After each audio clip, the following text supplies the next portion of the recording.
Next on Max TV, we take a look back at lightweight Lightning and Tim Bradley and we preview Williams Wright coming up on the next round. And welcome to the next round. Steve Kim joined as always by Gabriel Montoya, a jam-packed show from the Skybox. Let's go to round number one. There were thunderstorms in Austin, Texas. Yes, it was lightweight Lightning in the air. The main event for the vacant WBC lightweight title.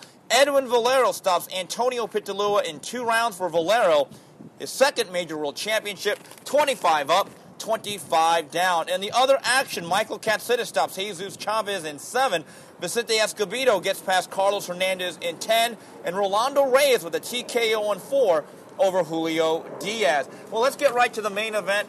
I think, to me, Stevie Wonder can pick out the deficiencies of Edwin Valero. But you know what? He has the eraser. He has raw, unnerving power that is absolutely God-given. This guy is a tough out. He really is. Yeah, he's going to be a tough out for anybody, man. I mean, the power is legitimate. I mean, like you said, though, you watch him, and he does so many things right in the gym, and then you see him in the fight, and he does so many things wrong. I mean, his chin is wide open in the air. When he goes to finish, he's just throwing wide, winging punches instead of shooting down to the body and setting something up to the head. But the power is ridiculous. I mean, that right hook that he landed on Pitulua that first dropped him, he was leaning back on it, wasn't quite set, and it just totally discombobulated the guy. It was totally impressive, man. The thing about Edwin Valero is that he makes a lot of technical mistakes, but we talk about the eraser. I've talked to people that have actually worked mitts with them, and they'll tell you that it is just a different feeling. He has jaw-breaking power that you simply cannot teach. The guy that beats Edwin Valero, I think, has to be a young guy with good legs, with very good boxing skills, who is not afraid to stink it out and hear boos from the audience. Yeah, that's the thing is a lot of people are saying, well, if he fights Juan Manuel Marquez, he's going to get taken to school. And, on paper, yeah, he does. But here's the thing. At lightweight, Marquez takes a lot more punches and has to stand and trade a lot more than he used to. And if against Valero, I think maybe that power is going to make up for all his deficiencies. Well, Gabe, I don't think Juan Manuel Marquez has Edwin Valero in his sights. He either wants Manny Pacquiao or Floyd Mayweather. He wants a fight that's going to bring him a minimum of $4 to $5 million. Edwin Valero, I think, to me, is in a precarious position. And talking to a couple of advisors, a couple of fight managers, they're telling me, Steve, this guy is dangerous. You could make every single mistake in the book. You could pitch a perfect game, but you make one mistake, you're going to get knocked out. And the risk versus reward quotient just isn't there. I think Edwin Valero may be stuck taking on guys like Joan Guzman before he could really make the marquee money. God, I would love to see that fight, actually. I think Guzman would be a nice test for him. He doesn't have a hell of a lot of power. He's elusive. And his style kind of drives me insane, and I wouldn't mind seeing Valero put his hands on him. I know that Antonio Pitulua was 39 years old. There was a lot of mileage. But you know what? This was still a pretty live fighter. I know Pitulua has been stopped before. Nobody had ever starched him this early and this decisively. In fact, I know a lot of people felt it would at least go 7-8 rounds. He destroyed a very sturdy, strong, raw-boned fighter. And it seemed like the mystique of Valero's power and his energy and some of his boxing. I mean, the first round, he was throwing straight punches and setting up the jab and setting up his shots with his jab. It seemed like Pitulua was a little tentative because he was worried about what was coming back to him, and it totally got him out of his game, and rightly so, because he got knocked the hell out. Edwin Valero makes a lot of mistakes. He'll never be a picturesque fighter, but I think it's clear he is more than just an internet phenom. He is not just a guy that's this kind of like a Loch Ness monster or a Bigfoot. He's more than an urban legend. He is a world-class fighter. He makes mistakes, but he can make up for it with literally one single punch. And you don't have to pitch a no-hitter to beat him. I think in many respects, you have to pitch a perfect game, because you talk about that knockout punch from being there live. Number one, you could feel the strength and the power of Edwin Valero from ringside. And that punch that he hit him with, not only was he leaning back, the punch went this far. Yeah. And he didn't even get the full force of that shot on Antonio Pitulua, who was basically out on his feet the rest of the night. I think Edwin Valero is a dangerous, dangerous fighter. Taking a look at the rest of the card, Gabe, here's what I thought. Michael Katsidis was simply too young, too strong, and perhaps too big for Jesus Chavez, who called it a day after 7 rounds. Yeah, the thing was, I thought Chavez was doing really well early on. In the inside game, he was really shifty, and he was kind of outboxing, to my eyes anyways. He was outboxing Katsidis, who's kind of a flawed guy. I mean, he throws compact shots, but he doesn't really have a jab to set anything up. He doesn't really move his head. But it was kind of will over skill. It was youth over age. And it was an impressive performance, but, again, it was fighting a guy that as soon as he got cut, he kind of just, went over the other side of the hill and got kind of old before our eyes. Well, if Jesus Chavez was a kitchen appliance or a car, the factory warranty ran out a long time ago. Mm-hmm. And literally, I've said this before, he's held together by duct tape and super glue. And you saw as the going got rough on the inside, the natural size and the strength, and also the zest for combat. Yeah. Those things were all on the side of Michael Katsidis. And Michael Katsidis is trying to incorporate a little bit more boxing, use the left hand in front of him. But you know what? Square pegs do not die round. When it's all said and done,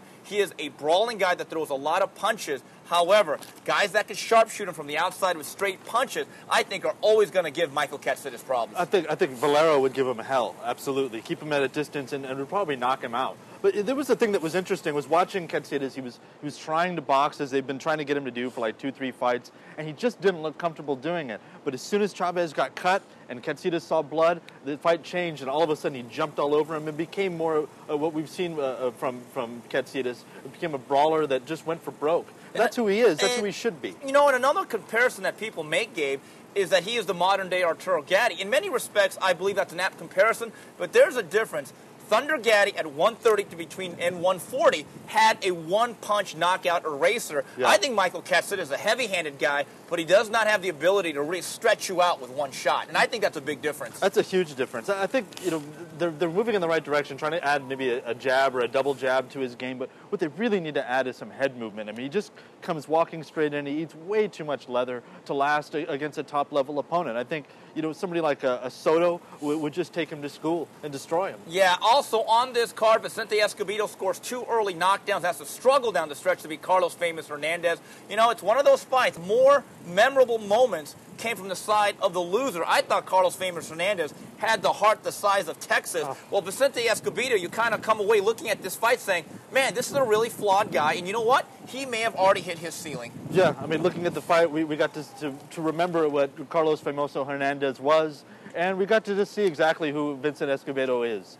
He just is who he is. He's not going to change. He hates pressure. He doesn't like to fight at range or is unable to. He doesn't look very strong at the weight. His legs look skinny. He doesn't seem to be able to stick the jab and keep his opponent off of him. I was kind of disappointed by the fight. I think that's absolutely correct. Escobedo reminds me of that pitcher in baseball. He stands up on the mound ready to pitch, and then a hard gust of wind comes off, and he gets blown off the mound. He simply cannot hold his ground. And the fact that Carlos Hernandez was able to throw lead right hands through the front door, was able to close the gap after getting banged down twice in the first 2 rounds, and then the fact that Carlos Hernandez is not a great puncher, and he visibly shook Vicente Escobedo more than once, especially down the stretch, I thought is very telling. I think any world-class young lightweight in their prime, I think would have to be a favorite over Vicente Escobedo. I just don't think this mix. I think the marriage between him and Nacho Beristain is about as shaky as Chris Brown and Rihanna.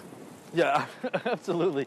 Watching him, it looks like he's trying to remember everything that Nacho told him in the corner or told him in the gym. He looks totally uncomfortable trying to box. His feet are way too apart. He just doesn't look comfortable. I thought he actually looked more and more comfortable as the fight heated up and the blood started to flow and things went more back and forth. That's when he kind of, a fighter was kind of born in a sense, and he seemed like he was more comfortable doing that. The word I think we're looking for is instinct and identity. He still doesn't have an identity. He's already had like 3-4 trainers throughout his career. He had 3 trainers within the first 10 fights, and I don't think he's ever really gotten over that. Also, instinct. I think he's more of an offensive fighter that needs to be on the attack and try to come forward. Him laying back, using his reflexes to time and counterpunch, that simply is not who Vicente Escobedo is. Gabe, I don't care what anyone says. Reluctant Rolando Reyes was still reluctant, but I give him credit. He threw something, he landed on Julio Diaz, and guess what? He earned another payday.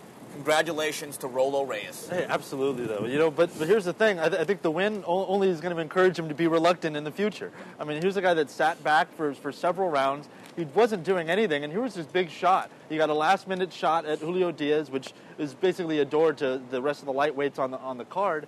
And he just kind of sat there and took his time, but I felt bad for Diaz, but, watching the fight, I kept thinking, he's got a false sense of security here. He's throwing a lot of punches, and he's landing occasionally, but it's just a trap. And Reyes basically waited for his moment, landed that uppercut, and it was, over from there. Gabe, it looked like Reyes wanted to participate in the Texas relays that were taking across the street at the Frank Irwin Center at the University of Texas, because it looks like he was doing laps. But I give him credit. He does have heavy hands when he wants to sit down. And Julio Diaz, I think his career as a blue-chip marquee world-class fighter is officially over. And I think the book's got to be written in this way. He had a pretty productive career, 2 major world titles, but the way his body looked, the word I use is flimsy. He never had a good chin, and he didn't seem to have any constitution or real snap to what he was doing. And unless Julio Diaz wants to continue as an opponent or a name stepping stone, I think it's going to be a very tough road. But I think this was the end of Julio the Kid Diaz as a world-class fighter. Yeah, durability has always been a problem with him. He's always seemed kind of fragile. He's got, a lot of the package. He's got speed. He's got good skills.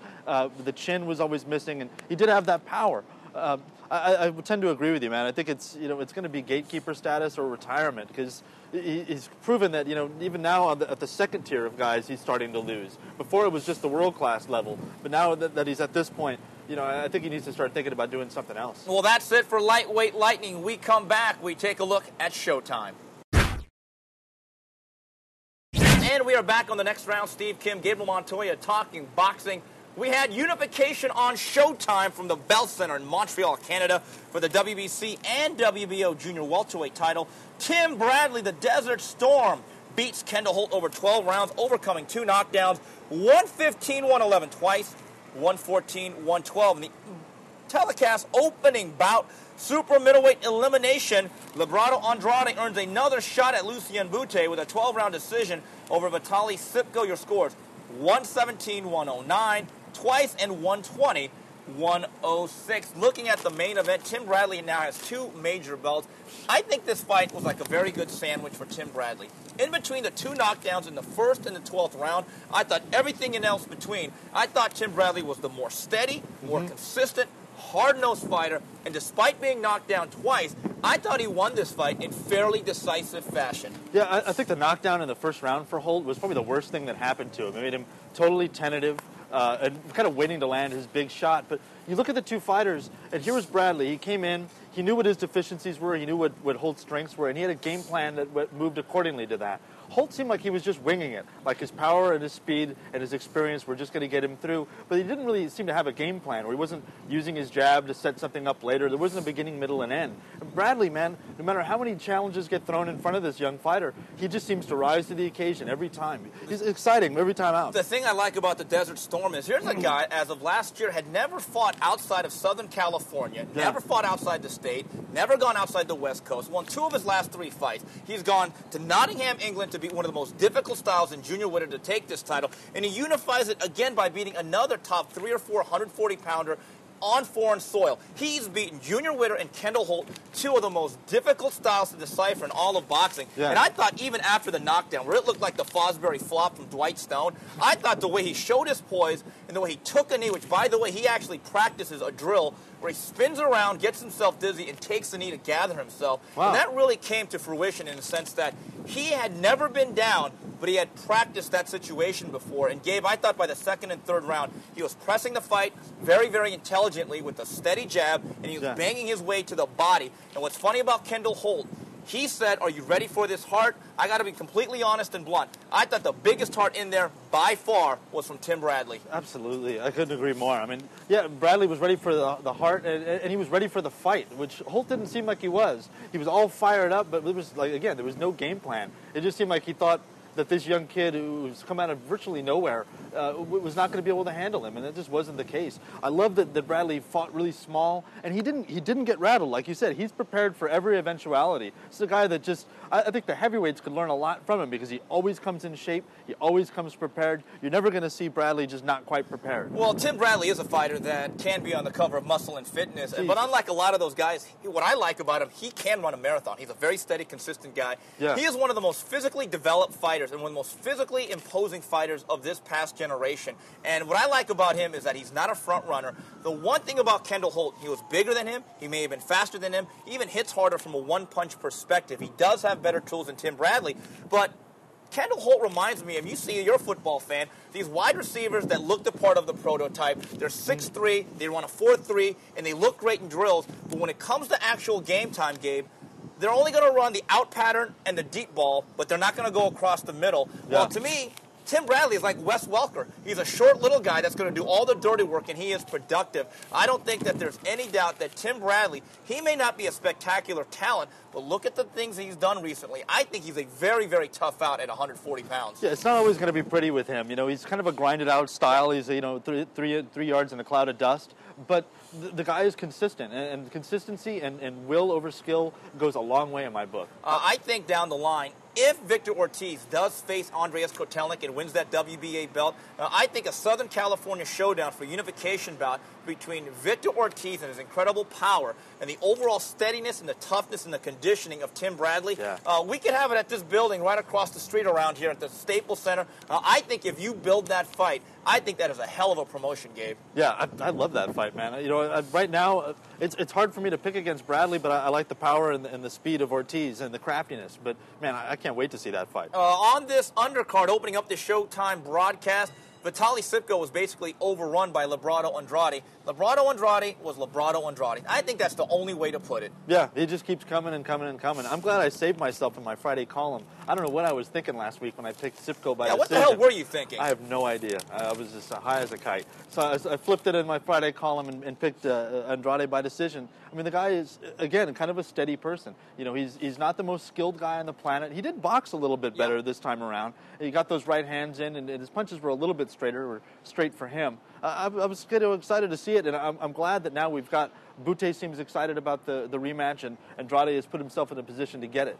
I'm not so sure if it was Sipko being too stationary and not moving to his right enough as a southpaw against a right-handed fighter, or if Librado Andrade actually did a better job of cutting off the ring. But I thought the straight right was a key factor. Also, the steady pressure. I'll say this about a guy like Librado Andrade. He may fight and look like the Geico caveman, but if fights were 25 to 30 rounds long, he'd be undefeated. If prize fights were 100-round longs, like the old days, he'd be the greatest fighter that ever lived. Because even if you beat him decisively like Mikkel Kessler, don't you get the sense, Gabe, that it's almost like you're putting around the sands of time, and even though you might win every round and dominate like Lucien Butte did, it is a race against time to get to that 36th minute. Yeah, he's almost like a giant Margarito. You know, he's just, the more you hit him, the more he keeps coming. And it's got to be the mental pressure, as much as, you know, he's able to crowd you or cut off the ring and give you physical pressure. The mental pressure of the fact that you can hit this guy with the kitchen sink, go next door, grab the neighbor's kitchen sink and hit him with that, and he'll still keep coming. He's an impressive guy. He's a guy that doesn't have a lot of skills, but he's got genuine power, and he's got that kind of indomitable will. I love watching him. Andrade Butte all of a sudden becomes one of the most anticipated rematches of 2009. We come back,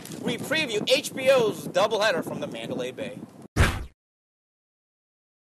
And we are back on the next round. Steve, Kim, Gabe Montoya. Round number 3, we take a look at the doubleheader from the Mandalay Bay in Las Vegas, televised by HBO. It is the return of Ronald Winky Wright. He takes on Paul Williams. And heavyweights open up this broadcast. Chris the Nightmare Arreola takes on Jameel McCline. Well, I guess Winky Wright is the Mr. Cotter of boxing. We have not seen him since July of 2007. I think there's a couple of factors here that I've been told. Winky Wright came in awfully heavy, which is to be expected after nearly, a 20-month layoff. I heard he may have gotten up around 200 pounds. I also believe, talking to one of the sparring partners in their camp, he has some problems with his hands. He has had to limit his rounds from what I've been told. On the flip side, in talking to George Peterson, the trainer-manager of Paul Williams and the fighter himself, it's an interesting factor that this is a fighter who's having problems with weight.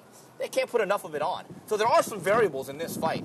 Yeah, Paul Williams really, to me, I mean, he fought, Andy Cole at middleweight, and that's pretty much his only middleweight fight, at least lately. He did have a few early on in his career, but he hasn't really quite proven that at the highest level he is a middleweight. He's kind of a man without a weight class. He's been fighting at 147, 154, and now again 160. But just like you said, the things I've heard about Winky Wright's camp, that he hasn't had that much sparring, he's been having trouble with his left hand in particular, and that he's just not quite there mentally in camp. That all leads me to believe that this is not going to be a good thing. We're considering the 2-year layoff. I want to be bold here, Steve. I'm going to go Paul Williams by a stoppage. Oh, wait a minute. Did you say that Winky Wright, one of the toughest fighters to break through with that shell deep? You know, listen, you can have a broken hand and still put those big Grant gloves on. You're telling me Paul Williams, who's a volume puncher, but not necessarily a devastating puncher, will stop Ronald Winky Wright? You are bold, my friend. I'm going TKO. I mean, I think wow. he's learning to get his range. Winky is going to be rusty as hell. He's not quite mentally there. He's not quite physically there. I think that the beating that Bernard Hopkins gave him is going to kind of stay with him a little bit, even though despite he's had the long layoff. I'm just going to go bold with it. It's a gut feeling. I think the positives of one guy and the negatives of the other are going to add up to a TKO. Well, when it comes to activity, there's no doubt Paul Williams gets that check mark. And yes, Winky Wright is so rusty, I think Dan Birmingham may have WD-40 in that corner. However, Winky Wright has a very high boxing IQ. He doesn't lead a lot of openings. Also, Winky Wright has been in there with much bigger, stronger natural punchers like Jermaine Taylor, like guys like Bernard Hopkins. And Paul Williams is a guy that will give up his distance. I think Winky Wright's boxing IQ and the fact that you don't lose that if his reflexes aren't completely gone, I'm with you. I think Paul Williams wins the fight. But you know what? I don't think it's a lopsided fight. I read a lot of stuff online, and a lot of people think it's an absolute blowout. And I believe Paul Williams has developed into one of the top 10 fighters in the world, pound for pound. But Winky Wright, I even thought in the Hopkins fight he was very, very competitive up until the championship rounds. I like Williams in this fight, and I'm with you. If he stops Winky Wright, I don't care if Winky Wright took 2 decades off. That is a hell of a feather to have in your cap. Yeah, I mean, to me, that's the way this is going to be a meaningful fight, is if he wins it decisively. I mean, a stoppage obviously would be very decisive. But he's got to look good in this fight. You're basically being placed in front of you. You have a named scalp that you're supposed to take. You know, you got a guy that's got 2 years off. He's an old fighter anyways, and he's a guy with not a lot of power, and he's not really a natural middleweight. It is your job to go in there and take care of business. And if Paul Williams wants to make a statement, he wants to earn that name of the most feared fighter or most avoided fighter in the game, then he's got to stop Winky Wright or beat him decisively. If he stops Winky Wright, that'll stun the dozens of people at the Mandalay Bay Event Center. And I just wonder about Paul Williams. I want to see what he weighs in at. Physical strength may play a part in this if this guy cannot come in as a real, true, bona fide middleweight. Speaking of a guy that I have no problems making weight or being at a certain weight is Chris Arreola. I'm going to say this right now. If Chris Arreola is closer to 260 than he is to 245, I think he's going to have a tough time with Jamil McCline just because of the experience and the savvy of McCline. But if he's near 245, I'm going to say it right now. I think he overwhelms and swarms Jamil McCline. I think he stops him between 6, 7, and 8 rounds. I'm going to go a little later. I'm going to go 9 and 10 with the stoppage. What I've heard is Chris Arreola has had a really good camp. He did have the flu about 2 weeks ago, but it was only like a 2-day thing, and he got right back into the groove of things. He's had really good sparring, and his weight seemed to be in pretty good condition when we saw him at the press conference about a month out from the fight. So I'm looking for him to go in there and probably be around 245, maybe 250. Not exactly the greatest weight for him, but I think the few days off from the sickness may play a part in that. But I'm really looking forward for Chris to take a step to the next level and say to the Klitschko's, you know, I'm here, I'm ready to lose. Jamil McCline, I think in his last 4 fights, has 3 losses, his 1 victory against Mike Maldo. So he hasn't exactly shined recently, and I agree with you. He has nosedived a little bit. But the guy has veteran experience, gone quality rounds with a lot of fighters. But I think Chris Arreola, in the big picture, he's got to be more professional because it's obvious that his management and his training team, led by Henry Ramirez, they want either one of the Klitschko's sooner rather than later. Well, guess what? If he is not a guy that's going to be professional and work hard, if he does not have the ability to be a little bit mobile, to be light on his feet, he's never going to be a good matchup for either Klitschko. No, I mean, he's got legitimate power in his hands. You know, he's actually got pretty fast hands for a heavyweight. But the thing is, he's got to be down in the 240s in order for those attributes to come to the top. You come in at 258 or 255, and it's just not going to be there. You're going to be plodding. Your head's not going to move, and he's going to sit there and eat the jabs from both Klitschko's all night long until he gets stopped, in my opinion. Yes. Well, that's it. We come back. We wrap it up with news and notes. Wrapping up here with news and notes, taking a look at the fight review. Friday Night Fights, Randall Bailey starches Francisco Figueroa in 4. On Friday, on Telemundo, Diabelos Hurtado, he is back with a 12-round decision over Arturo Mura. And then Saturday in Germany, young heavyweight Alexander Povetkin, 10-round decision over American Jason Estrada. Randall Bailey, put him down for knockout of the year. I think he's the front runner so far in the New Hampshire primaries. Randall Bailey, if there's a comparison, I think he's a poor man's Tommy Hearns. Wiry, thin guy, legs are a little bit shaky, chin is not exactly Scrap Iron Johnson. But, Gabe, he can bang with that right hand. That is a ridiculous right hand. I mean, he didn't just catch him, and the guy lost a little bit of consciousness and his legs went out. He pounded him to the floor with that right hand, caught him dead in the face, and just dropped him. He's an aging guy. He's closer to 40 than he is to 30. But that right hand and the delivery system with it, that he's able to shoot the jab, blind you with it, and before the jab even comes back, the right hand is on its way, and it's going to knock you out if it lands. I mean, I think he's a guy that he's not going to fight Juan Arango, because Arango is set up to fight Andre Berto, but he's definitely somebody there that one of the top 140-pounders or a guy looking to shoot through to the next level should take on. Listen, he's good TV. I would love to see him as a stepping stone even. I don't think they're going to take short money to be cannon fodder for Victor Ortiz or Mike Alvarado or Tim Bradley, I don't think they who he should. was supposed to fight about a year and a half ago. But I'll say this, when Randall Bailey is on TV, and I don't want to really use this term too much, but with Randall Bailey, it's kill or be killed. It's exciting TV, it's a lot of fun, and he bangs with that right hand. He's a flawed fighter, but he's also very, very exciting. Taking a look at some tidbits here, some news from the past week. IBF and WBO heavyweight champion Vladimir Klitschko, he has agreed finally to face David Haye on June 20th in Germany. May 9th in El Paso, Texas, WBA junior lightweight standout Jorge Linares is back. He takes on Israel Perez. And then finally, it is finalized. June 13th, Madison Square Garden in New York. Miguel Cotto, he will face Ghanaian Joshua Clottey. You know what? I'm finally glad Haye Klitschko is finalized for one reason. I was sick of hearing about how it wasn't finalized. Yeah, it was on, it was off, it was on, it was off, it was on, it was off. It was like, it was ridiculous. We need to get the clapper on this thing just to get it going.